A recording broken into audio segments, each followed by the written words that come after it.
kayo.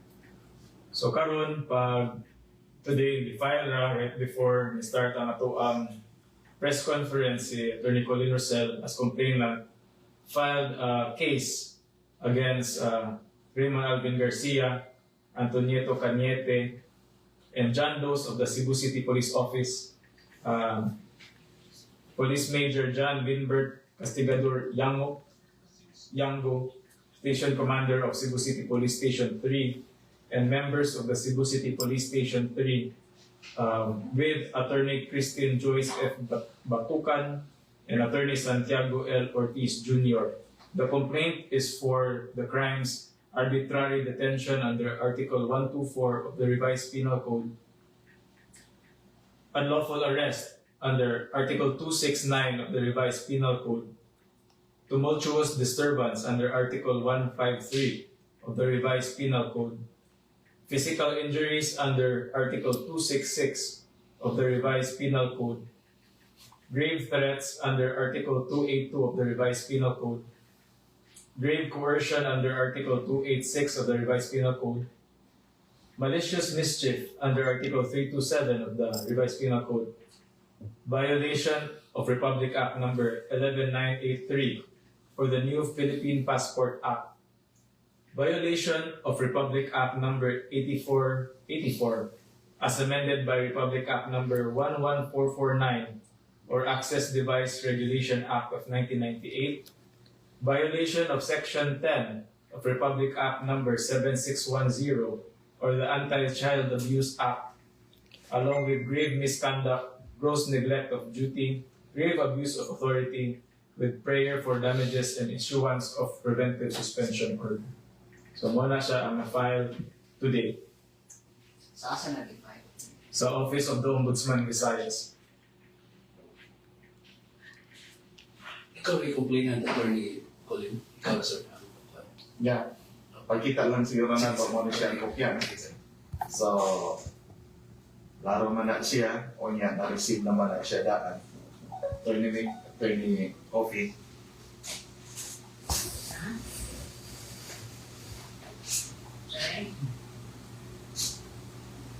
Sir, can you tell us more about the child abuse case? Lang sa. Sa child abuse, sir? Muna siya, nindot na siya na pangutana. Ako lang siguro ng kwaon siguro ng pangutanahan, no? Kay kada usa man nato sa atong pagkatao, doon natin mga kabilinggan, no? Sama sa mga ordinaryo na itong mga igsuon, doon ay mga kabilinggan. Ako, isip ordinaryo nga tao, na ako'y 5 ka mga bata na gibuhi, mga minors na poro, lain 5 college, no? Pero di na tanan ako anak, nagdepende na sa ako mismo. Pero gikuha man nila ang tanan nako nga bahandi nga diin pwede na ko isuporta gikan sa akong kwarta, hantod sa akong pitaka, hantod sa tanan akong credit card ug uban pa. So, unsa may mahitabo sa akong pamilya o sa akong gibuhi? Imong paminaw kinsa unsa kay mahitabo nilang tanan? Labi na sa pag-eskwela, ilang panginahanglan kada adlaw, unya hantod karon tuwa nila ilang itangkog ang akong kabtang. Personal belongings ni attorney, no? Yeah. Asa na siya nakapag-gawa ng attorney? Naka-deposit ko itawagan ako. Gikuha man na, klaro man na, nakuha man na sa video unya tapos ang ato ang kapulisan ilang nagikuha tanan, no? Unya wala ko'y kasayuran asa na nila gitaguan, no? Pero sila ang nagkuha atong mga butanga o katupagani pag-release nako, waon nako kay ningon sila naa sa City Hall o misulti ang taga City Hall nga sila nga ko'y tao nga to unya kauban sa pulis nga iparelease to. Pero dili nila i-release kay ila yung ganahan nga ilahar yung utang yun. Bisag hibaw sila. Mga butang na attorney. Tagan, gikan sa akong laptop, paingon sa ako ang charger, ako ang telepono, ako ang credit card, ako ang pitaka, ako ang cash, power bank, tanan nga mga daduno nimo sa pantrabaho o gamit sa imong pantrabaho o na ay passport nako. Unya tuas siya nga to ang ako ang mga detalye sa bangko, no? So, yun ana, sama ra gyud ninyo na magipandagi ako sa inyong mga bulsa. Mo na. Sa direct connection sa kanilang imong child abuse case in the file, sa direct connection ba kay ang atay bawsin ka namang direct na doon nag-inflict yung mga damage. Sige lang, other forms man na siya of neglect, other forms of abuses man na siya. Nga naman, kung paano mo kamo sa katao, maabot na nato siyang pamilya, baliko na ko, ang tao na pamilya, ang tao doon nagkibuhi. Labi na ang mga tao nga gipangbuhian na mga minors, ma-affected na nga naman. Ang imong pagkuha sa kabtangan sa usa ka tawo, moapektar siyang pamilya, muda niya ako kagutom. What happened to the sustenance of these children, and including your family?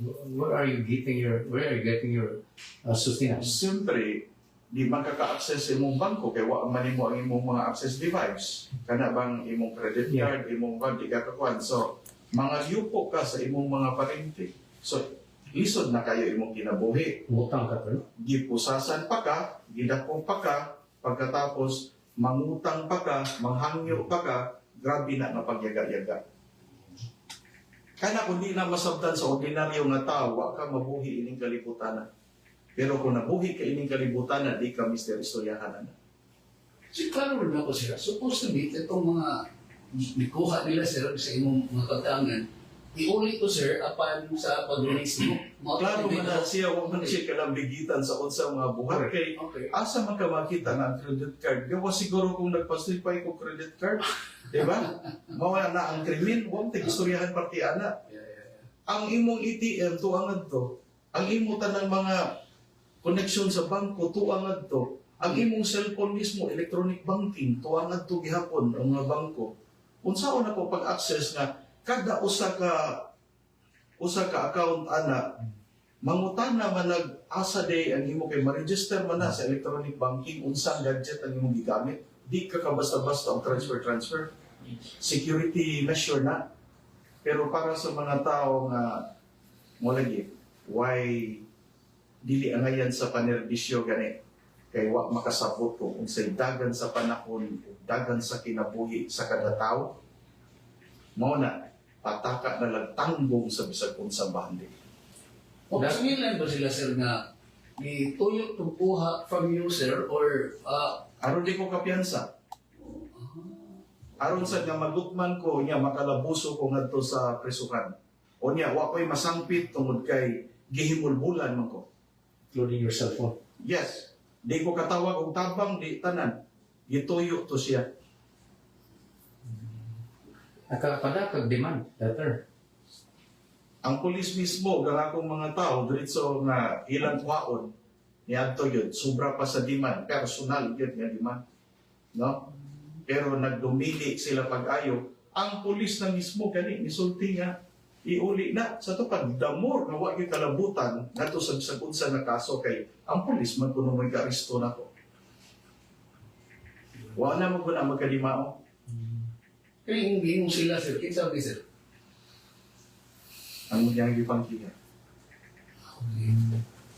Supposed to be sir, kahit mga butang na adto ato sa pulis, kung palitan ilang ni Kwansiro, anong pagdakop ni mo, adto ato sa kamot sa pulis, para i-release mo. Ato yun na sa kamot na naay otoridad, naay siya'y gahong iyan.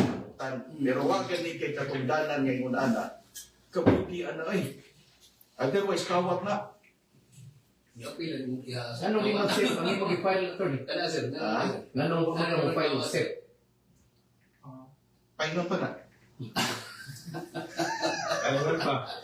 Kaya ningon man po ninyo nga dili pa man siya kumpleto, daghan pa magkayo, no? Utog gani, unsa pa may i-suggest ninyo? I think they don't say they mention attorney